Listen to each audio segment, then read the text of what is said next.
Imagine the air, still, thick, unmoving. It presses against your skin like damp cloth, even though the desert sun has long dipped beneath the western horizon. The air inside the tomb never flows. There is no wind here, only stone.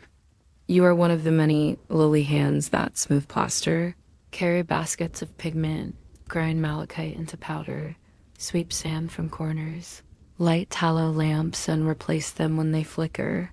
Your job isn't to be seen, it's to disappear, to blend with the rock. But honors do not feed your stomach, and trust does not banish fear. To move like shadow, to breathe like dust, a slow sound like thunder rolling far away. It's not a full seal, not yet, but the chamber is closed, you're inside. With 7 others, all of you young, quiet, tired, no one speaks. There's no point. Stone on the walls, the ceiling, the floor beneath your knees. The honored one, the nobleman, will soon rest here for eternity. His body is not yet interred, but the final chamber must be finished before the high priest arrives. That means no more daylight, no more breaks. The tomb must be sealed within 3 days. You feel it even through the thin linen wrappings around your legs, rough, dusty, ancient. You're not supposed to sit, but your body gave up on supposed to hours ago. Your name will not be remembered. You are not the architect nor the scribe who drew the sacred lines. They swing slightly from their hemp cords, and shadows dance across the carved walls, dancing gods with jackal heads and ibis beaks, outstretched wings, hands that bless and punish. Another boy beside you is painting the Eye of Horus, carefully tracing the line beneath the gaze of a god. His hands tremble. He says nothing. They look alive in the firelight. You don't look at them long. Best not to. You entered the tomb before sunset, when the foreman gave the signal. You were chosen for the night shift. It is an honor, they said. A sign of trust. You heard the stone slab grind into place behind you. The chamber flickers with the golden light of 5 oil lamps. Your task tonight is pigment, ochre, soot, crushed lapis. You take the pestle, begin to grind. The noise is soft, rhythmic, the sound of obedience. You were told that this tomb will bring the nobleman peace, that every detail must be perfect, or he may not reach the field of reeds. If you ruin a glyph, the soul may wander forever. So you don't ruin anything. You barely breathe. You measure time by the oil. Each lamp burns for a while, then dims. You've stopped noticing the smell, burnt fat, old sweat, the faint metallic odor of stone rubbed with copper. You haven't drunk in hours. Your lips are dry, your tongue stuck to your teeth. Then someone replaces it. That is your only clock. Hours pass like water through cracked pottery. You don't count them. Your hands ache. The dust from the pigments stings your nostrils. It's hard to tell. His voice is cracked, tired, but warm. It doesn't make you feel better. It makes the tomb feel more ancient, as if the walls remember the song, as if they join him. And still you paint. Still you grind. Still you serve. Here, there is none of that. No frogs, no breeze. Only the slow drip of condensation from the ceiling, or is it something else? You cannot tell who is still working. You cannot tell how long remains, and the muffled cough of a boy too proud to rest. You think of the world above, the stars turning slowly, the breeze shifting across the Nile, the sound of frogs near the reed beds. One of the older servants begins to hum softly, a lullaby maybe, or a hymn. At one point, your eyelids fall, only for a moment. You snap awake. A lamp has gone out. It is now darker. There is no sunrise here, no rooster, only the foreman's knock days from now. And if you fall asleep, servants who never woke, who collapsed near the sealed chamber and were left there out of fear. Bad luck to disturb the tomb. Bad luck to touch the dead before the rite. You've heard the stories, so you stay awake, you grind. You sweep, you count breaths and trace lines. And behind you, always the gaze of Osiris, watching, judging, measuring your every move. You rise before the others, or perhaps you never truly slept. In a tomb, time is not what it is above. It echoes too far, bounces from surface to surface, returning to you altered, thinner, older, like something listening.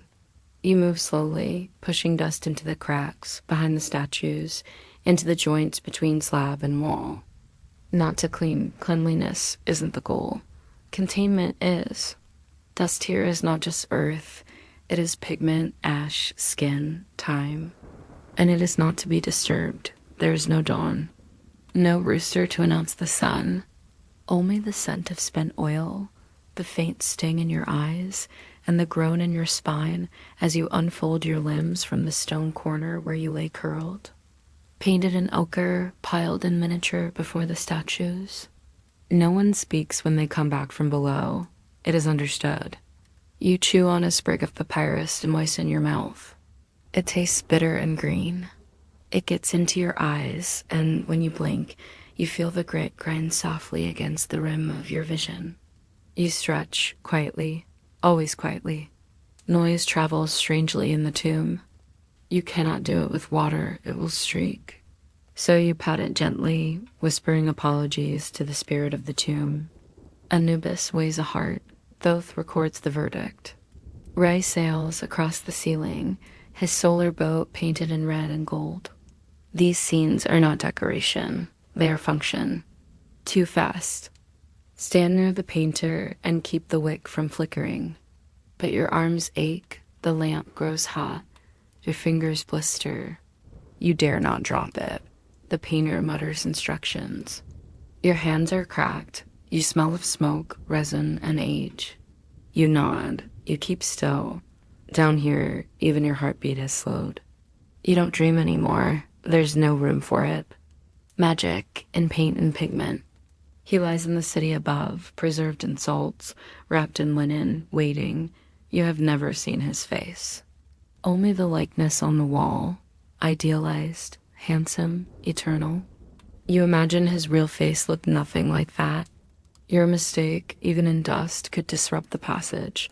Someone lights incense to mask the mistake. A low, droning hum. The others join in. Not words, just tone. A resonance that fills the tomb like mist. It settles in your bones. You hum too. You do not know why. Your first task is sweeping. Not with a broom, but with a bundle of reeds bound by twine, the ends frayed from long use. The dust covers everything.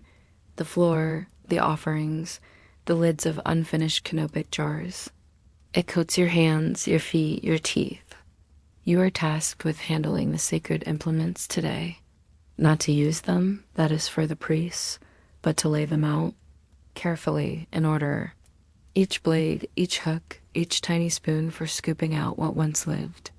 You catch it before it tips, but the splash lands on your sleeve.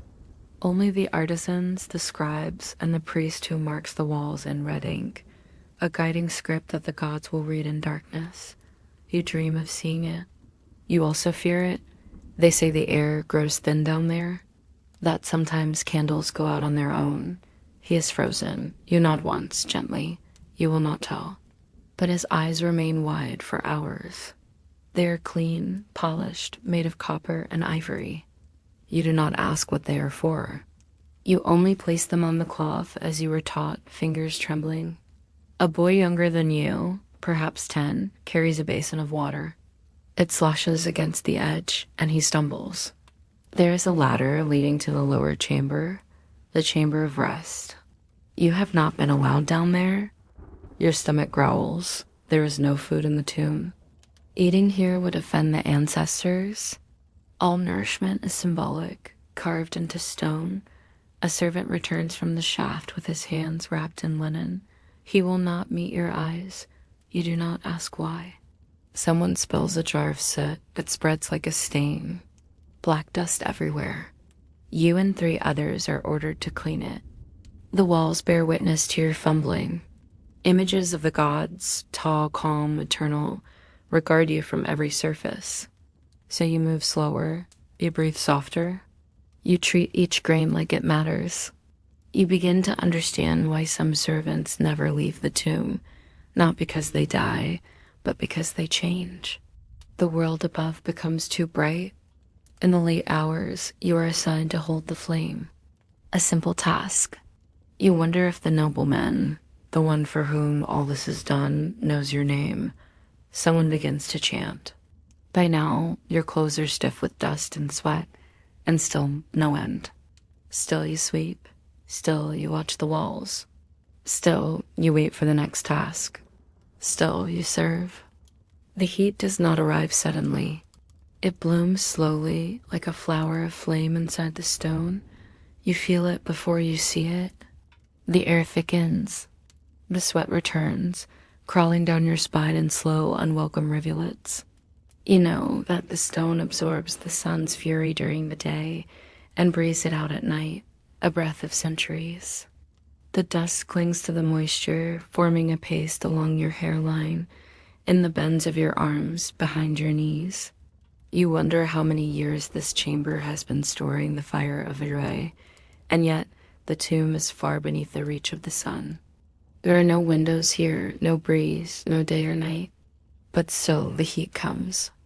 It radiates from the walls, from the ceiling above, from the floor beneath your sandals.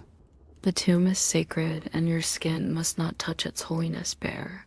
You do not bleed. Or rather, you do, but you do not look. Looking would mean stopping. Stopping would mean drawing attention, but you do not stop. You cannot remember how long you've been moving. The torchlight shifts from gold to red. You wonder if your vision is failing, or if the stone is glowing, and that is worse. You nod. It is not a joke. In this place, nothing is. Even sweat feels like something sacred or cursed. It must remain separated, wrapped, restrained. You envy the statues, unmoving, unsweeting, perfect. Then two others lift him, carry him to the corner. One waves a fan, the other places a wet cloth on his brow. You return to the chips. They will not carry themselves. The ringing in your ears, signs of heat creeping into the brain. You chew on a bit of reed. It helps for a moment, but not for long. You ration what remains, tipping just enough to keep the flame alive. Darkness here is thick, tangible. When a lamp dies, the walls disappear. The faces on the gods vanish, and the tomb feels closer, smaller, as if pressing in, but they too are trapped in the heat. You think of them not as gods, but as prisoners, like you. Your linen tunic sticks to your chest. The fabric scratches your skin. You stop wiping the sweat. It is pointless. Still you work. You see the nobleman rising from his sarcophagus, not to haunt, but to demand. More color, more symbols, more labor. You open your eyes. The tomb is still there. You are not allowed to remove your covering. The air no longer moves. Her stone eyes shimmer in the flicker. Her mouth is open in a silent roar. You bow your head as you pass, flame even more so. You whisper a short prayer. Not one you were taught, one of your own. Not from reverence, but because her gaze unnerves you. That the final blessings will be spoken. That the nobleman's name will be carved into the last seal. They say she punishes arrogance. You have none to offer. What little freshness entered when the door was last opened is gone. Burned away by the lamps, the breath of workers, the press of bodies. You wonder how many lungs share this air. It is not new air. It is old, it is tired. You begin to notice things, the way your heart pounds harder, the ache in your temples. You are assigned to carry limestone chips out of a side chamber. The fragments are sharp. They bite through the basket, through the linen, through your palms. You pass a torch near a statue of Sekhmet, the lioness. The basket grows heavy. Your arms grow numb. A boy ahead of you collapses. No sound, just a quiet slump. He is breathing, barely. You hesitate. The painter behind you mutters that the god Sobek, the crocodile, waits in pools of sweat for careless souls. The lamp you carry begins to sputter. You tilt it gently. The wick is fine, but the oil is running low. Your breath shortens. You sit. Just for a moment, just to close your eyes. But behind them, images. The walls, the heat, the stone that breathes. You see yourself walking endlessly through corridors of dust, carrying baskets that never empty. Nothing has changed. Another lamp goes out. You replace it, slowly, deliberately. Oil is precious. For strength, for stillness, for breath. The overseer says that tomorrow the high priest will arrive. Then they will leave. And they will seal the tomb. You wonder for the first time, will they remember to take all of you out? Will they check every chamber? Will they call your name? You do not know, but you sweep. You grind pigment. You carry baskets, and the heat, it grows. It becomes your skin. It becomes your breath. It becomes your thoughts. Until there is no room left for anything else. Just sweat. Just stone. Just silence. There is a door. You've seen it once when you first arrived. The great stone that seals the tomb. Smooth, gray, covered in red markings to ward off what doesn't belong. It sits at the top of the sloping corridor, angled to catch the last light of the desert sun before being sealed forever. Like dust, like breath. Enough to prepare the chamber, arrange the offerings, polish the inscriptions, tend the oil lamps. But the nobleman's arrival was delayed. Then the stars were wrong. Then the high priest was ill. So you remained. You try not to think about it.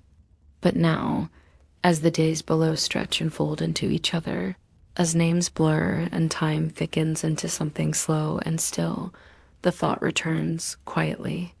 You were never meant to stay long. A few weeks, they said.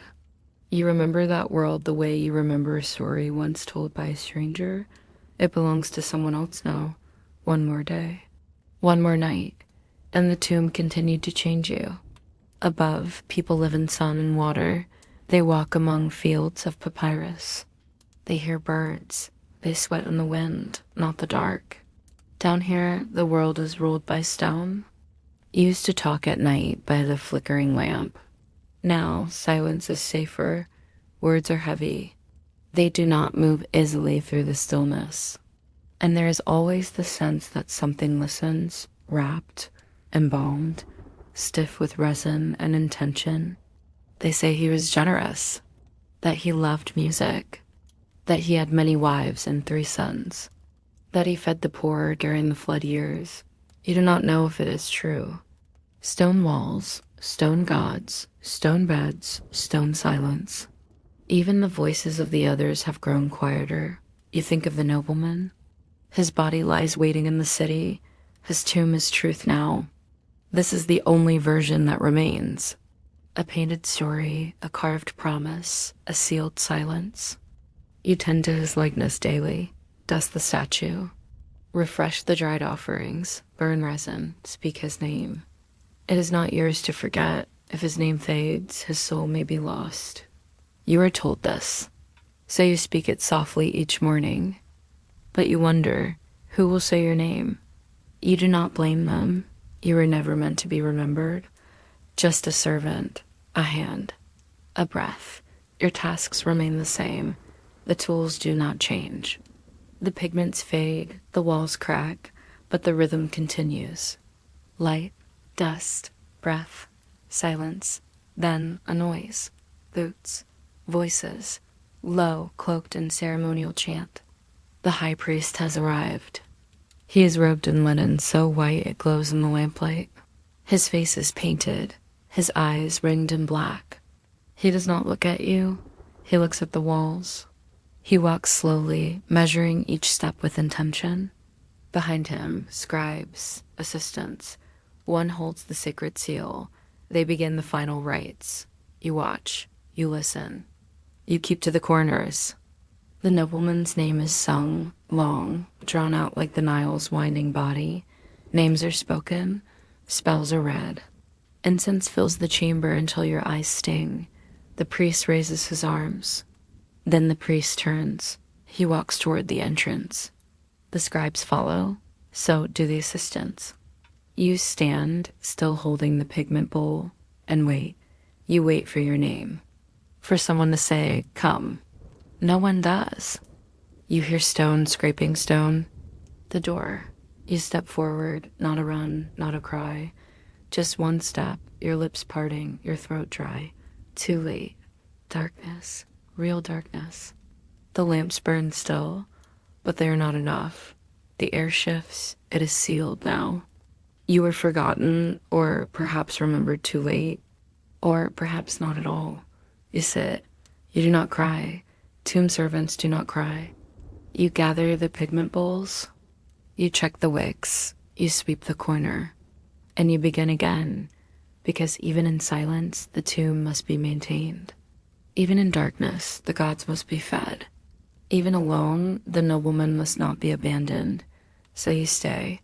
One more night, one more chant, one more heartbeat, until you forget there ever was a door at all. The sun had not risen when they found him. Wrapped in layers of linen, his eyes still painted with coal, the high priest lay upon a bed of cedar and dust. His lips were sealed with wax, his chest marked with a sigil not found in any scroll sanctioned by Memphis or Thebes. The men who entered the chamber that morning, servants, guards, a scribe, did not speak. They stood in silence, watching the air tremble above the body, heavy with myrrh, musk, and something fainter, a sickly sweetness like rot veiled in perfume. Some whispered it was the wrath of Sekhmet. Others said the gods had grown silent. But all agreed on one thing: the sickness had returned. His name was Nisat Akim. He was not born to power. He was not born to gold. But by the time he died, he had carved himself a place deeper than any tomb and darker than most dared imagine. He walked among the sick while others fled. He spoke words no one had taught him, prayers not found in any temple. People listened. People healed, or thought they did, and so people followed. You must understand, this was not a time of peace. He anointed the dying, he sanctified the living, and he ordered the construction of his tomb. The old dynasty was collapsing. The Nile had not flooded in 3 years. Grain was hoarded behind sealed walls. Jackals walked freely near the palace gates. Soon, the dead were no longer buried. There was no time, no linen, no salt, no rites. It began, they said, near the stone quarries. Then it spread to the copper mines. Then to the water bearers and the field watchers. That snakes died at his feet. A truth, hard to say. It was built downward, into the bedrock, 100 cubits deep. A man was found staring at the wall for 4 days before he spoke again. When asked what he saw, he said only the eye moved. He would enter alone, with no torch, and remain inside for hours. When he emerged, dust coated his robes, but his eyes shone with clarity. The tomb is learning, he once said. Chambers carved with symbols known only to him. Doors without handles. Hallways designed to echo once and never again. It was said he chose the workers by birth date, by dream, by the shape of their teeth. In times of fear, truth is a fluid thing, like oil spilled across stone. Nezadakim had no priesthood of his own then. He was a healer, a maker of salves. They say he cured the son of the vizier, that he drank river water during the height of the fever and lived, that he did not sleep for 3 weeks. He was called before the court, the pharaoh's court, thin and trembling though it was. The high priest of the official temple accused him of heresy, of unlicensed rites, of using names of gods not approved by the priestly council. Nisat Akim did not deny it. He only said, the gods have changed. Should we not change with them? The court was divided, but the people had already chosen. Within a month, he wore the headdress. He walked behind the pharaoh during festivals. Yes, his own, while still alive. He called it the House of Shadows. Not a single stone of it rose above the sand. Some who entered the site never returned. Others claimed to see things they would not name. and still the work continued. Nesset Akim visited the site each month, not to observe, to speak to the walls, to the air, to the stone. Then came the 7th year. The sickness returned fiercer than before. Even the nobles fled now. The temples closed their doors, the sacred pools ran dry, but not his. His voice, low and calm, reminded them the gods do not abandon, they transform. His house remained open, his hands continued to bless. And yet, one morning, he did not rise. He had left precise instructions, down to the placement of oils, the number of reeds in the funerary fan, the sequence of closing chants. But one order disturbed the council, no sealing of the tomb. His attendants found him lying upon a slab of basalt, arms crossed, eyes closed, a slight smile on his lips. No wounds, no signs of fever, merely stillness. His skin cold as moonlit stone. The body was prepared without delay. He was to be interred. But the tomb was not to be closed. It must breathe, he had written. As I did. The council hesitated. But fear makes for strange obedience. They complied. The funeral was quiet. The workers who placed his body within the sarcophagus said the walls whispered. That the air was warmer near the hieroglyphs than in the corners. That the carved scarabs on the ceiling had shifted their legs. Then they left. The tomb remained open. A single slab leaning, not locked. Weeks passed, then months. And still, the tomb remained. No one entered again, not even thieves, not even jackals. One day, the sand shifted. A thin line of white dust trickled across the slab's edge, then silence, nothing more. His name faded from the rolls. His followers disappeared into famine, exile, or silence. But the tomb, the house of shadows, far past the desert path where no stones lie, where the wind forgets to blow, it still waits. Some say you can find it, far beyond the Valley of Kings. If you do not knock, do not speak, do not step near the threshold. For some tombs are not made for the dead. They are made for the living, who forget that stone listens and waits. You wake before the sun rises, not because anyone tells you to, but because the tomb does. The air is still. Your mat, woven from reeds, now fraying at the edges, creaks beneath your weight as you sit upright. You listen. The others are still asleep, curled in corners of the shared chamber, silent beneath linen wraps. Only the hush of breath and the faint scrape of sand shifting just outside. But beneath that, something else. The pulse of stone. It's not a sound, not really. It's a presence, subtle as a breath on your neck in an empty room. It's always there. And always stronger on days like this. Today is the right day. You rise, fold your mat 3 times. Bind your waist with rough cloth. Splash water over your feet and face. The basin is cracked, the water is cool. It smells faintly of salt and copper. You were never taught the 23 names of Anubis, nor the hidden forms of Osiris. You are a bearer, a lifter, a cleaner. A vessel in your own way. The walls sweat here. Not from water, but something else. An ancient damp, like breath caught behind sealed lips. Gold leaf shimmers at the corners. Incense burns in black bowls carved from volcanic stone. The priests' faces are masked. Falcon, jackal, ibis. Their voices merge, split, merge again. You carry the oil jars carefully, one in each hand. They clink faintly. You do not look down. You say nothing. You dry your hands. Then, without words, begin the day. You are not a priest. You are not one of the high anointers or the sacred readers. He does not speak. He paints symbols onto the wrappings, the eye, the feather, the inverted heart. You have watched this ritual hundreds of times. But each time, the symbols shift, subtly, like dreams just after waking. Not melodic, not harsh. It's more like the rising of dust in morning light, invisible until it catches you. But you know your place in the rites, and the rites must never falter. Always this way, always. The first task is always the passage. There is a corridor that bends inward, a long sloping tunnel where shadows gather thick as oil. The priests are already inside. You hear them before you see them, soft chanting, rhythmic and low. You enter. The chamber is round. The body lies at its center, wrapped, marked, still. You kneel. You open the oil jars. You wait. The rite of purification begins. The chief priest dips a reed brush into the jar. Then the washing. You hold the basin. They pour. You tilt. You wipe. The cloth you use is the same for each limb in the same order. Left foot, left hand, right hand. When the washing is done, the binding begins. Strips of linen dipped in resin, pressed with myrrh, marked with ochre.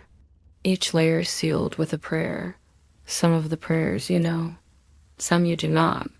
One begins with the phrase, "Let no false breath enter this vessel." Another ends with, "May silence hold what voice cannot. You do not speak them. You only bind." The room smells of burnt honey and old blood. Time does not pass normally here. You cannot say whether an hour has gone or 5. One drum, one voice. Eventually, the music begins. It is not music in the way you once knew it. It is one reed pipe, slow, measured, almost bored, but that's the point. The dead do not rush. The drum beats like a heartbeat slowed by sleep. The pipe mimics wind moving over desert stone, no noise. No shifting. You carry the weight like it carries you. Out through the inner passage, toward the hall of offerings. The voice hums syllables that never quite resolve. A carved niche where the names of the deceased are scratched. Then silence. You raise the body, 3 of you on each side. You lift as instructed. The hall is not grand. It is not what the outsiders think.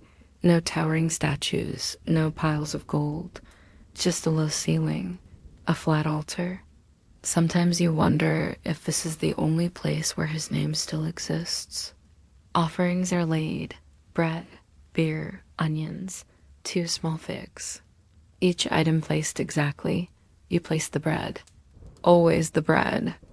The priest mutters over each item. Something about the sustenance of eternity. Something about never thirsting in the fields beyond. You don't listen anymore. You've heard the same words too many times. You focus instead on the small things. The way the bread cracks, the smell of the onions, the way the figs bleed slightly onto the stone. Next, the opening of the mouth. This is the part that makes your skin itch. The ritual blade, shaped like a fish's tail, with edges of stone, is passed across the lips of the deceased, gently, precisely. The idea is to awaken the senses, to allow the dead to see, hear, speak, and eat in the afterlife. But sometimes when the blade touches the linen, you think you hear breath, or feel warmth, or see the jaw twitch just slightly. You've told no one this. They would say you were tired, that the tomb speaks in echoes, but you know better. You've felt the pulse of the stone. You've woken in the night with dust in your mouth. You found hieroglyphs where there were none the day before. After the opening, the priests bow.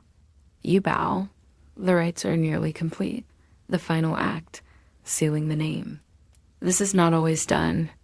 Only when the deceased has requested it, or when the priests feel it necessary. The name is written on a papyrus scroll. It is burned. The ashes are mixed with oil and painted over the feet of the body. Why? Some say it binds the soul. Others say it hides it. Still others say the priests don't know anymore, they just repeat. You paint the oil this time, it's warm. Thicker than usual. The smell is sweet. Too sweet. You finish. You step back. The room exhales. The priests leave first. You are last. You extinguish the lamps. Close the lids. Turn the jars. Say the final word. Jet forever. Then the stone door closes, and you're left in the quiet. Outside, the wind picks up, but inside, the tomb remembers. You walk back alone, carrying the empty jars, and the memory of breath where there should be none. There are things no one tells you, not because they are forbidden or blasphemous or dangerous, though they might be all of those things. No, they are left unsaid because speaking them aloud invites them in. You learn this early, your second week beneath the tomb. You had asked a question. It seemed harmless. You had helped clean a niche carved with unfamiliar markings, neither hieroglyphs nor images, just lines, deliberate, like scratches made by someone with purpose but no language. You asked the older bearer beside you what they meant.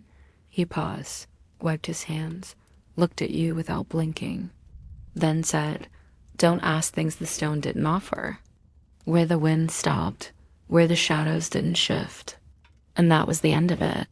From that moment on, you learned to feel your way through silence, to sense where the walls leaned closer. There were rules. They were never spoken, but you followed them. Rule 1, never work past the third flame. The tomb has tiers of torchlight. The first is warm, golden. It flickers gently against the painted walls. The second is softer. The shadows stretch longer. Sound carries differently. He was sent to sweep the dust that gathered near the final passage. He returned later, but not fully. The third is quiet, deeper. You feel it before you see it, a pressure behind your ears. The air tastes hollow.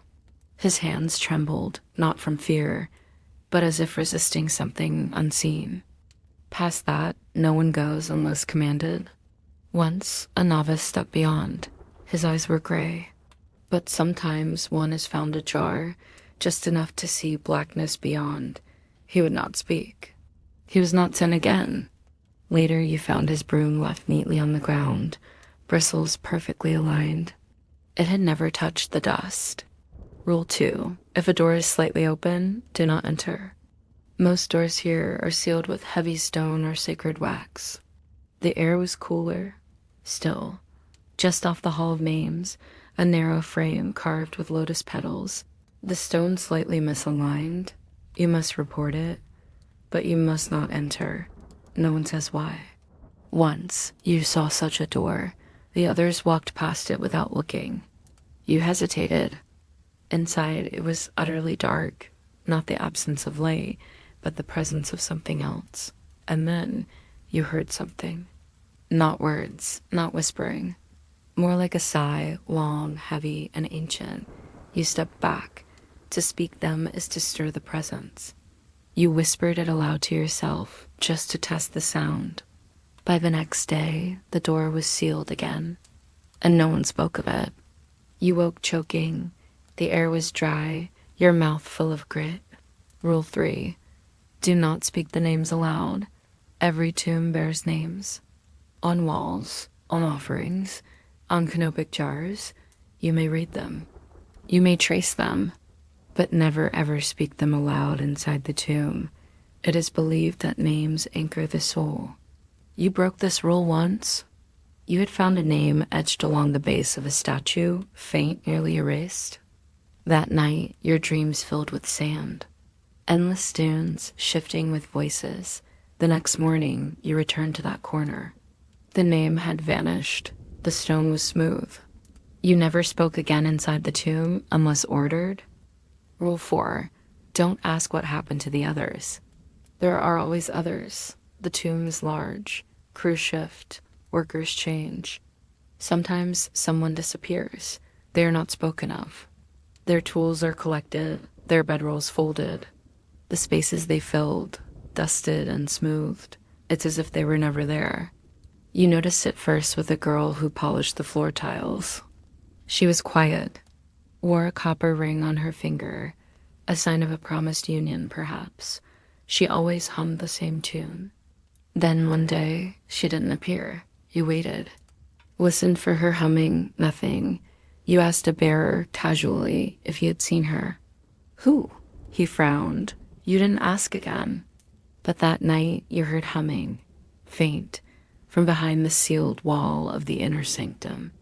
Rule 5. Trust the animals. Cats sometimes roam the edges of the tomb. No one brings them, they appear. Thin, sharp-eyed, silent. They do not meow. They do not approach, but they stare. And when they do, it is always worth noting where. Once, you saw a cat sit in the center of the offering hall, unmoving for hours, watching the ceiling. 2 days later, that part of the ceiling collapsed during a minor tremor. Another time, 3 cats sat before the stone that sealed the secondary burial chamber. They did not move for a full day. The next morning, the priest forbade anyone from entering that hall. No reason was given. You've since learned to follow their eyes. When a cat avoids a corridor, so do you. Rule 6. If a flame gutters inward, do not breathe. Flames are the only light here, and they behave oddly. Most flicker outward, a sign of airflow, motion, normal passage. But if a torch flutters inward, as if drawn into itself, it means something else. Its flame collapsed into itself, then went out. A long ceremony, dozens of priests. You were assisting with oil. You saw it during the entombment of a high-ranked noble. As the chants rose, one torch began to bend. All voices stopped. The priest raised a hand. Everyone stood still for nearly 5 minutes. No one breathed. Then a slow exhale. The torch was relit. The ceremony resumed, but something felt altered. Later, you checked the wall behind where the torch had been. The paint had bubbled, and new cracks had appeared, hairline thin like veins. No one else mentioned it, but you avoided that wall from then on. There are more rules, many more, too many to name. Some involve which herbs to use when scrubbing the floor. Others concern the way one walks in the final corridor. Never heel first, always toe touch. One rule involves salt. If you spill it, you must whisper a prayer and place a coin atop the grains. Another says never to whistle underground. Another forbids laughter, even in jest. And another insists that if you hear your name spoken from a place where no one stands, you must leave the tomb for 3 days and not speak to anyone during that time. These are not written rules. They are known and obeyed because this place does not forgive curiosity. It remembers, it holds. And though the tomb was built for the dead, it is the living who forget who they are the longer they stay. Some nights, when your work is done, you sit outside the tomb entrance, not far, just at the edge of shadow. The stars look different here. Too many, too still. The wind whispers things that sound almost like your language. You feel a presence behind you, always just out of sight.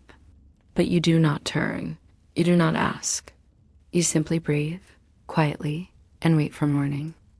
You've begun to notice things.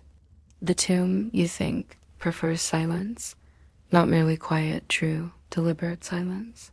The kind woven from restraint, from swallowed words, from glances exchanged but not followed. When someone laughs inside the tomb, the flame flickers strangely. When someone sings, a tool goes missing. When someone curses, they develop a cough that doesn't leave until they beg forgiveness, not from the gods, but from the walls. And so the workers learn, the new ones especially. They arrive with noise, chatter, swagger. They speak of beer, of women, of sun-warmed bricks and how their backs ache from carrying stone. But after a week, they speak less. After a month, not at all unless asked. You can always tell who has lasted longest by how still they are, how gently they move, how they treat the stone not as a floor, but as a presence. Because something in the tomb is always watching, not with eyes, but with attention. And every 3 days, you leave a single piece of dried fruit at the midpoint, where a crack in the wall weeps a trickle of sand. There is a corridor, long, narrow, lined with painted guardians and false doors. You sweep it every 3 days. No one told you to do this. You simply knew. The one time you forgot, you found a deep scratch on the sole of your foot the next morning. Clean, straight, and bleeding in silence. You brought 2 pieces the next time. But once, you saw the chief mason glance at the crack, then look away quickly, lips moving with a silent word. The sand flowed faster after that. Stranger, you've never spoken of this to anyone. You think he knows too. The tomb does not hunger the way men do. It does not crave bread or wine or offerings of incense. And you are left behind to tend the lamps and check the seals. The tomb seems to breathe deeper. Its hunger is slower. It feeds on presence. Some days, when the crews are called away, summoned to the river, or dismissed for a festival, as if it relishes your solitude, the silence becomes thicker. The walls feel warmer. You hear things. It's not discovery that you feel, but invitation. Not voices, never that direct. Just the sense of being noticed. You feel your own heartbeat echoed in the stone. The shuffle of your feet returns not as sound, but as a pulse, as if the tomb is listening with its bones. And sometimes when you reach a new corridor, uncover a previously sealed niche, like the sound of deep bees or a lion purring in its sleep, as if the tomb has opened something for you and waits to see what you will do. It was the wrong shape, not human, not animal, just shape. One evening, long ago, before you learned the rules, you dared to stay too long after the last torch was extinguished. You were gathering unused linens. The air had grown still. Even the sand seemed to stop moving, and then the hum began. It was low, subsonic. Your skin crawled, but your legs would not move. A shadow passed over the wall where there was no flame. It slid across the stone and paused behind you. You turned slowly. There was nothing, but the air behind you smelled like earth that has never seen sun. You did not sleep that night, and you have never again remained past the 6th hour. The priests say the tomb is a house. They mean it as metaphor, a place for the dead to live out eternity, with furniture, food, music, and statues to serve as companions. But you have begun to suspect something more literal. You have seen the hieroglyphs twist when no one is watching, not change, just soften, as if the paint remembers being wet, as if the image is still being drawn from within. You have seen cracks appear and vanish overnight. You have heard doors groan softly behind walls where there are no known chambers, and you have begun to wonder, is the tomb the house, or the resident? There is one corridor no one is permitted to enter. It lies behind the final chamber, through a stone archway sealed with 7 wedges of obsidian. No inscription marks it, no color adorns it. Only plain gray stone, slightly too smooth. You once asked the overseer why it was there. He didn't answer. Only placed a hand on your shoulder and said, "Some things are buried to keep them near, not far." You do not ask again, but you've passed by it. And once, when your foot brushed the edge of the seal, the lamp in your hand went out. Though the wick was dry and the oil full, it would not relight until you stepped away. You think the tomb knows your name. You've never spoken it here, but you think it knows. Some days, you find yourself murmuring to it, as if soothing a child, not prayer, just words. Soft ones. You sweep and say, "There, that's better now." You place jars and whisper, "See, I remembered." You run your fingers over the carvings and think, are you still dreaming? You do not know if it helps, but nothing has gone missing since, and your tools no longer feel cold when you touch them. You've begun dreaming in stone. Your dreams are corridors, winding, layered, endless. You feel yourself move through them, barefoot, carrying a jar filled with something too heavy to be only oil. You stop at niches that open as you approach. You hear drums in the sand. You wake up sore, with dust under your fingernails, and no memory of leaving your mat. Once, you woke with your mouth full of the taste of resin and lotus root. And once, your lips were stained with ochre, Though no such paint exists in your quarters, you do not fear the tomb. That would be wrong. The tomb is not cruel. It is not kind. It is simply vast, vast in the way the sky is vast, or the sea. It contains more than you, and will continue long after you are gone. You find comfort in that, in knowing you are a passing thread in a larger pattern, that your footsteps join thousands before and after. You hum to the walls now, and they hum back, sometimes in dreams, sometimes in breath, return to the river, to sun and fields and bread made with barley, sometimes in silence that feels like understanding. You once thought you might leave, that when your service ended, when your bones ached too much, when your eyes grew too dim to read the ink on linen, you would walk away. But now you wonder. You think when your time comes, you will remain, not buried, not mourned, just present. A whisper, a brush of air, a memory in stone.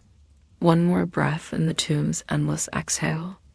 In the deep quiet of the desert night, when the heat finally releases its grip and the wind moves like whispered memory, you begin to understand why the ancients chose silence. The tombs of the nobles were never truly silent. They murmured, they hummed, they exhaled breath you could not see. And in some of them, far beneath the painted halls and sealed antechambers, behind doors long since walled shut, they say a different kind of ritual took place. One that even the priests did not record in ink. They call it now, among cautious archaeologists and half-buried field notes, the shadow feast, not because it fed on shadows, but because it was held in shadow, and because the things it honored did not cast any. The first whisper of the shadow feast came from a fragment, not a scroll, not an inscription. Instead, it floated, unsupported, upon 4 carved figures that bent backward to hold it with their chests. Around the table were bowls, but none had food. They held ashes, petals, and teeth. But a shard of dark limestone, found during a dig outside of Saqqara, in what had once been a miner's shaft beneath a collapsed granary. The fragment showed a table, low and rounded, with no legs. Behind the table, barely etched, was a shape. Humanoid, yes, but with no face. Only a flat surface, like polished obsidian, with thin arms that stretched downward instead of out. The accompanying glyphs were corrupted, water-damaged. But one phrase remained readable, for the guests who never left daylight. Family members came to sit, to speak aloud the names of the departed. Music might play, perfume might burn. Even laughter could be heard, and the guests. Traditional feasts for the dead in ancient Egypt were well known. There were offerings, bread, beer, roast goose, dates, and honey cakes, arranged before statues or actual bodies. There was no sarcophagus, no shrine, no painted stories of the afterlife. But the shadow feast was not for the dead. Exactly. On the walls, crude carvings not in traditional style, but in a method reminiscent of Deep South oases, half Egyptian, half forgotten. It was held in chambers with no name, sometimes even beneath tombs. It took place during the new moon, when even the stars dimmed. No one agrees on who or what they were. Some Egyptologists say the feast was symbolic, a myth enacted to keep balance in the underworld. Others say it was devotional, for those gods too strange or ancient to survive in the pantheon's light. And some few, the ones who stop speaking when the recorder clicks, suggest that it was an invitation, that something answered, and that something was fed. In 1893, during a French expedition near the Valley of the Queens, a sealed doorway was uncovered beneath a minor priest's burial shaft. What they found behind it wasn't a tomb, only a small square room, perfectly symmetrical. In the center, a black basalt slab, grooved with runnels for liquid. There were no human remains, but traces of blood were found in the grooves, old blood, human mixed with animal. And at the base of each wall, 4 small alcoves, as if for watching, or for hiding. The lead archaeologist, Jules Vernal, wrote one note in his personal diary before sealing the chamber again. Si n'est pas un tombeau, c'est une gorge. In modern archaeology, the idea of ritual cannibalism or human sacrifice in ancient Egypt is widely dismissed. But the shadow feast resists classification. Some texts refer to offering shadows, which could mean symbolic representations. Others speak of banquets without sun, empty plates for the hollow-breasted, and bowls that echo. These phrases don't make sense if taken literally. They sound like poetry, until you remember that the ancients often described spirits not as light, but as absence of it. Not as shapes, but as the interruption of shape. And in that darkness, they gave offerings not to please, but to survive. One funerary papyrus fragment, catalogued at the Berlin Museum, contains an odd passage buried between typical chapters of the Book of the Dead. Beware the corridor with no echo. Beware the host who does not blink. Leave no chair unbroken. And if you are asked for your name, answer only with your hunger. It's unclear who wrote it. The style differs from surrounding text. Some think it was added by a later scribe, or that it reflects a local superstition.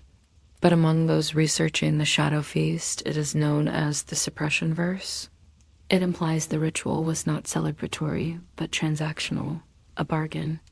Something was given to prevent something worse from being taken. You walk through museums now and wonder how many artifacts are mislabeled.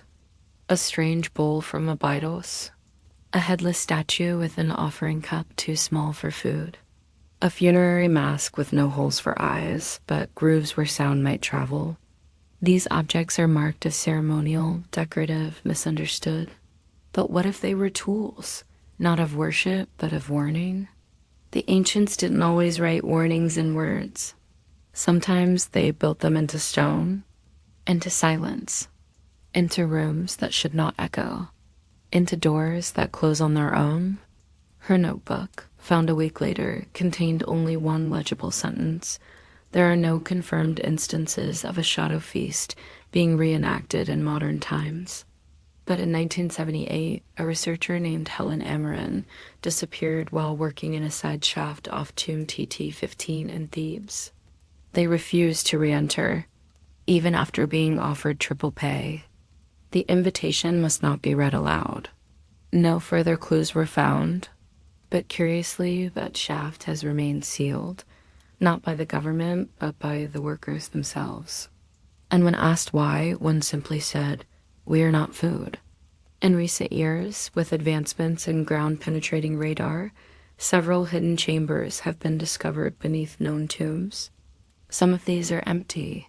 Some are sealed with no visible entrance. One, beneath the temple at Dendra, shows signs of regular entry from beneath, as if from older tunnels. In that space, the radar returned something unusual. Not stone, not bone, but a pocket of uninterrupted silence. Not absence of sound, but something that refused to reflect it. The device failed after that scan. The chamber remains unopened. The idea of the shadow feast persists not because of proof, but because of pattern. Too many sealed rooms with no purpose. Too many odd symbols with no known deity. Too many offerings that serve no living appetite. It's not that the ritual is proven. It's that its absence has shape. A shape so specific, so repeated, so deliberate, that even absence becomes presence. The ancients knew the power of names, and they knew what should remain unnamed. You return again and again to the thought of a feast held in darkness, not in fear, not in reverence, but in necessity. A group of people gathered not to honor the gods, but to satisfy the invisible. Plates of nothing, chairs of salt, music played in reverse, a toast raised with no wine, and when it ended, no one spoke of it again. Because those who remember might be remembered. You begin to wonder, what if the ritual still echoes, not as action, but as intuition, a room you feel strange entering, a night you refuse to light a candle, a name you do not say. Perhaps the shadow feast is not gone. Perhaps it is everywhere now. And all we're doing in museums, in books, in quiet dreams is keeping it fed. It was found not in a chamber, nor in a tomb, but in the sand, half buried, face down, as if someone had once placed it there gently or hurriedly. Before walking away forever, the workers mistook it for a shard of pottery at first, not carved. Just another sun-worn remnant of Egypt's deep and endless past. The surface was pale, almost gray, and the shape irregular. But when they brushed the sand aside, they saw eyes. Not painted ones, deep and narrow, with no symmetry.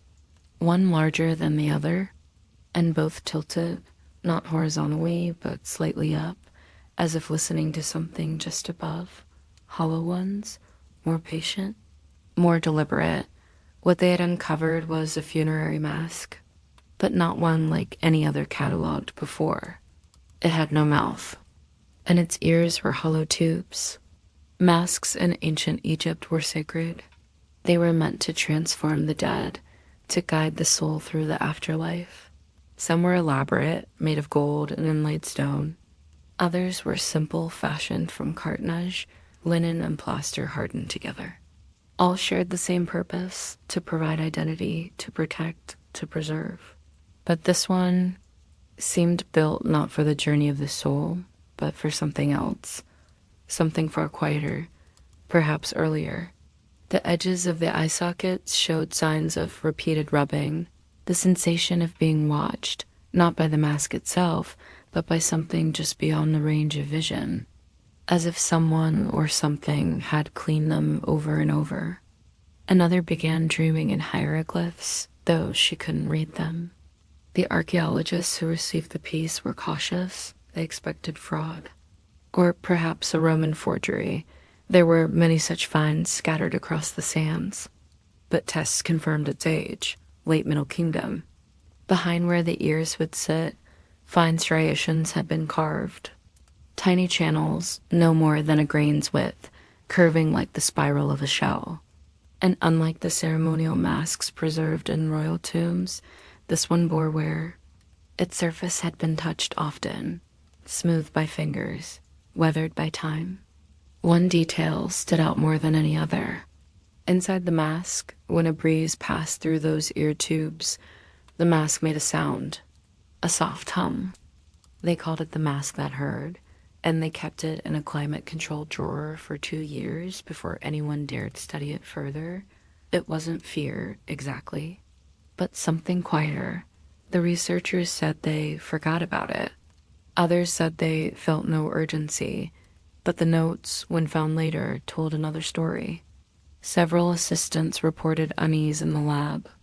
One technician claimed to hear a soft whistle in her ear when the lights were off. When they checked the logs, a pattern emerged. Every time the humidity rose above 45%, the mask emitted a faint resonance, not from the exterior, from within. Ancient texts often describe the voice of the gods as a wind, a vibration, a sound carried by nothing. In the pyramid texts, there's a passage. The king hears the call from beneath the sand, where no mouth speaks, and the ears of stone lean in. It had always been interpreted as metaphor, a poetic image of communion with the divine, but the mask suggested something else. A literal design for reception, a listening device, not mechanical, spiritual, built to receive voices not of the living, but of the dead, where evidence came from Abydos. In 2015, a team excavating near the Assyrian discovered wall carvings of funeral processions where the dead were masked. But in one chamber, unique among them, the mask shown lacked a mouth, just like the newly found one. Instead of speech, lines were drawn from the ears to the sky. Scholars debated this. Some said it represented the soul, hearing the call of the heavens. Others believed it indicated silence as a virtue, but a small detail changed the discussion. In one carving, an attendant, possibly a servant, was depicted whispering into a funnel held up to the mask's air. No offering. No prayer, just a whisper. What could require such secrecy? Among the more esoteric branches of Egyptian belief was the idea of hearing the truth after death, a judgment not spoken by gods, but by echoes. The dead would listen, not speak. They would be told who they were, what they had done, and whether they were to be forgiven. It was said that in the afterlife, the louder your life had been, the harder it would be to hear. So some prepared in advance. They trained to listen, to silence, to the wind. Masks like this one may have been part of that preparation. Not just death objects, but tools of transition. Instruments for filtering reality from memory. One researcher, Dr. Lemaire, posited a theory both poetic and unsettling of how, once, a museum visitor collapsed near the drawer and claimed she heard someone say her name, but no one else had spoken. Perhaps they believed truth could only be heard by those who had never spoken it. Stories grew around the mask, of how its eye sockets turned toward certain voices, of how its hum deepened when people lied nearby. Naturally, the museum dismissed the stories, but they quietly moved the mask to offsite storage and marked it as culturally sensitive. Access now requires 3 forms of clearance. The case file includes a note written in ballpoint pen. Do not test acoustics with human breath. No explanation is given. The strange part? There are mentions of similar objects, rarely in unrelated cultures. A clay mask from the Sudanese desert with asymmetrical eye holes and funnel-shaped ears. A wooden headpiece from pre-Inca Peru with internal channels carved behind the ears, but no mouth. Even a bronze faceplate recovered from a shipwreck in the Aegean Sea, dated centuries later, showed grooves that whistled in the wind. Casting molds produced dissonant sounds, sharp rather than soft. Is this coincidence? Or does it suggest a shared human intuition that something speaks where silence is expected? The mask that heard has never been replicated successfully. Attempts to 3D scan it failed. The ear tubes cause signal distortion. It seems to work only as itself, as if what it hears, it keeps. Wind and grit and the footfall of jackals, the whisper of lost names, the echo of futures never spoken aloud. It rests now in a sealed case, unmarked, in the British Museum's archives. But those who've seen it, truly seen it, say it no longer looks like stone. It looks like something remembering. You close your eyes now and imagine the mask resting in its sand cradle, undisturbed, listening to the centuries roll by. And then a sound, faint but clear, a voice not yours, not in your ear, but beneath it, speaking not to you, but through you. You cannot remember what it said, only that it said it quietly, and that the mask finally blinked. In the Valley of the Nobles, where rock faces curve like sleeping beasts, and the sun sketches long shadows across stone, there is a place not marked on the tourist maps. In others, it is listed only by coordinates, no title, no occupant, no name. It lies beyond the path, past where the buses park and the guides point. Not hidden, no, not quite. Just forgotten. They call it Tomb No. 93 in some archives. And yet, it is there. A doorway cut into the rock, squared, simple, its lintel unmarked. No paint, no glyphs, no god. But someone carved it with intention. The entrance is narrow, uncomfortably so. A person must turn sideways to pass through, as if the door were meant not for bodies, but for silence. And inside, nothing. No sarcophagus. No remains. No offerings, the floor swept. No soot from lamps, no scratches from tools, just sandstone, smooth, almost polished. The air inside is dry, but oddly heavy, like breath that never leaves. No altar, only a room, empty, almost square. Its corners soft with erosion. At first glance, there is nothing to see. The walls are bare, and yet If you stay long enough, still enough, a pattern begins to show. Not lines, not paint, not anything made by hand, but pressure, as if the very walls had been leaned against. He had wandered off during a break, chasing shade. The others found him hours later, sitting inside the room, silent, covered in dust. By what, no one can say.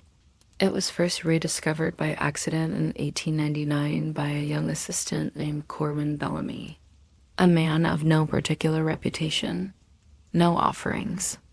The doorway, the chamber, the central niche, all consistent with burial architecture, but this was a tomb with no tomb. No alignment with the solar calendar. Its design violated nearly every funerary convention of its time. In his final journal entry, found among his belongings, he wrote one sentence: intact geometry, resting beneath a thin layer of compacted dust. It had no inscriptions, just a small bowl, unpainted, plain, finely ground, as if something had been crushed not by force, but by absence. But inside the bowl was something strange, a stillness that didn't feel like peace, but pause. He would not say what he had seen. The notes from that expedition are brief. Bellamy left the site soon after, moved to Alexandria, worked in a library until his death. No carbon. The tomb remembers what it never held. But fine gray powder, almost like ash but lighter. Interest in the site returned in the 1960s when a new generation of archaeologists began reevaluating neglected structures. Tomb 93, as it was known, drew immediate attention, not for what it contained, but for what it defied. A structure with no markings, no religious symbols. Still, the shape and depth were unmistakably Egyptian, and no owner. They searched for clues, fragments, sherds, even trace residue. Instead, they found smoothed stone. A single piece of pottery was uncovered dust, not the dust of time or decay. When tested, it showed no organic compounds, no bone, only silicate. And there were sounds. The excavation team reported faint noises within the tomb. Not voices, not even echoes, but clicks. Tiny ones, like bone-tapping stone. When the team tried to record them, nothing was captured, not even ambient air. The audio returned as a flat line, silence. And yet, when you stood there, just inside the doorway, you felt it. Not sound, pressure. As if something was pressing gently against your chest, or behind your eyes. Some suggested the tomb was a decoy, a false burial site to confuse robbers. That was a common tactic: duplicate tombs, sealed corridors, dummy chambers. But Tomb 93 had no seals, no hidden doors, no traps, just a room. When scanned with ground-penetrating radar, no adjoining rooms were found, no deeper chambers. The earth below was solid, perfectly cylindrical, as if something had been bored into the stone vertically from above. But above, directly above, a strange anomaly appeared. 6 meters up, embedded in the rock, was a narrow pocket. The shaft led nowhere. No tool marks were found. And inside the shaft, they found a fragment of rope. Still intact, petrified, unmoving. It didn't reach the surface. It simply stopped. Its walls were smooth, too smooth for natural erosion. What was it for? A ventilation shaft? A failed tunnel? As if it had once been heated very slowly for a very long time, or had something been lowered in or pulled out? More curious were the burn patterns, most concentrated in the northeast corner, though the tomb showed no sign of fire, no soot or charring. Under ultraviolet light, a strange discoloration appeared across the walls, a faint marbling like veins. Chemical analysis was inconclusive. Not pigment, not fungus. Just an alteration of the stone itself, not enough to burn, but enough to cook. One geologist compared it to what happens when a body lies still under the sun for a week. Not roasted, not scorched, just changed, a sealing away. A punishment not for the body, but the name. One theory emerged. that this was not a tomb for the dead, but a prison for the living, a ritual exile. To be forgotten in Egypt was the final death. To have your name erased, your story unwritten, was to be erased from eternity. What if someone had done something so grievous, so forbidden, that even death was not enough? Dizziness. A sense of being tilted, even when standing straight. And what if the only way to contain that presence was to build a place that remembered nothing? Locals avoided the site. Even before its excavation, they called the hill above it the Deaf Stone. No birds nested there, no insects. The more it listens, the air tasted different, not foul, just flat. Tourists who ventured off path and found it often reported nausea. One woman fainted. When revived, she said she had heard her name whispered 3 times, each softer than the last, until it vanished completely. But no one had spoken. Today, Tomb 93 is sealed. Not with a door, but with a wall. An archaeologist named Dr. Amin, one of the few who spent more than an hour inside, requested it personally. His notes end with a single line: "The longer you stay." There's no warning sign, no plaque, just a faint seam in the stone where ancient hands once carved open silence. And if you place your palm there, some say you'll feel nothing, others say you'll feel your name slipping quietly away. You lie now in your bed, far from dust and stone, but your ears ring with quiet, with a hush of sand. And you wonder, not with fear, but with a kind of awe, what it would be like to step through a door, into a room that never knew your name, and stay there. Not buried, not remembered, just still, forever. He appears only once in the temple records. One line, carved hastily near the end of a long funerary list, buried in a corner of the mortuary text from the 19th dynasty. The mouth sealer was fed dust at dusk. The door was closed. No name, no role. No further mention, but over the centuries, that one phrase has whispered its way into the imaginations of scholars and priests, poets and storytellers. The mouth sealer, the one who remained, the one who made silence final. Imagine yourself in ancient Egypt. The sun is beginning to drop, and the tomb of a high noble or a priest is nearly complete. The body is prepared. The canopic jars are placed. The walls are painted with spells, and the gold leaf has been pressed into every carved feather of Maat, goddess of balance. Servants shuffle out slowly. Scribes fold their scrolls.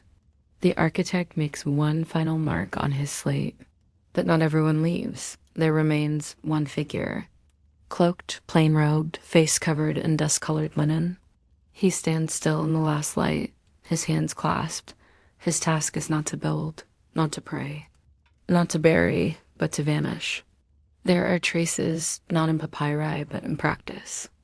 In certain tombs, sealed far beyond necessity, there are indications that someone lived within them briefly just before they were closed.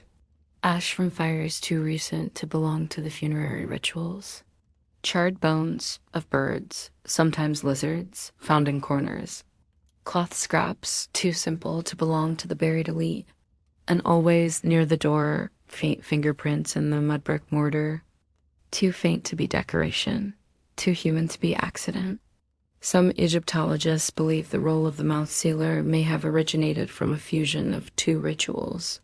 First, the ceremonial opening of the mouth, a rite meant to reawaken the senses of the dead, allowing them to eat, breathe, and speak in the afterlife. But for some, there was also the reverse. Not to open, but to close. To end the living world's connection to the spirit. To make the tomb not just a passage, but a gate. And gates in the desert must be locked from the inside. One legend, preserved only in a later demotic story written on linen, tells of a priest named Benra, not because of wisdom or strength, but because he was nearly forgotten. He had no family, no apprentices, no debts. He was old when they chose him. He was told he would not be buried, only left. Benra was asked to stay inside the tomb of a minor pharaoh whose name no one remembers. They gave him a lamp, a handful of millet, a small flask of wine, and a bowl of dried clay, not to die, but to seal his mouth with earth and therefore silence. Not food, dust. When the last stone was placed, Benra was meant to eat from that bowl. His last words would remain unspoken. The story says he obeyed, but some say his fingerprints were found centuries later on the ceiling, 10 feet high, pressed into plaster that had not yet hardened.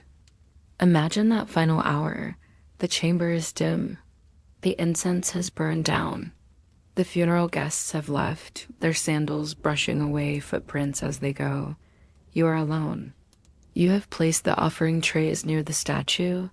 You have swept the dust from the steps. You are not the one entombed, but you will not leave. Quiet, reverent, they will not knock. They will not speak. You sit in the darkness. You know the masons are outside. The stone is pushed slowly into place. Mortar is packed. The light narrows, then disappears. There is no ceremony for you. No afterlife promise. No pyramid text to guide your soul. Your duty is not to be remembered. It is to be forgotten perfectly. To become the final breath that no one hears. Some archaeologists deny it.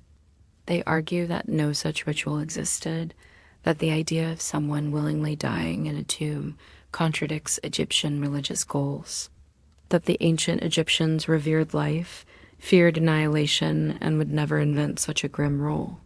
And yet, the fingerprints remain, and the bowls of clay. And in one tomb, KV-34, the tomb of Thutmose III, a narrow hollow was found near the entryway. Inside a skeleton, cramped, knees tucked, head bowed, hands folded, no markings, no jewelry, no name. But between the jaw and teeth, a lump of compacted dust. Perhaps he volunteered. Perhaps he was chosen. Perhaps he was simply left behind. Not for punishment, not for reward, but for silence. The ancient world was not always logical. It had spaces for ghosts, for metaphors, for duty that cannot be spoken aloud, and so the legend endures. That for some tombs to remain sacred, someone had to stay behind, not to haunt, but to listen, to ensure that the names carved in gold were not disturbed by wind or word, and that the final breath in the tomb was taken by someone still alive.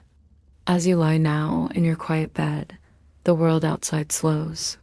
You imagine the sand shifting over stone, the way time presses down gently until names fade, not with violence, but with softness, with dust and silence, and the closing of a door that will never open again.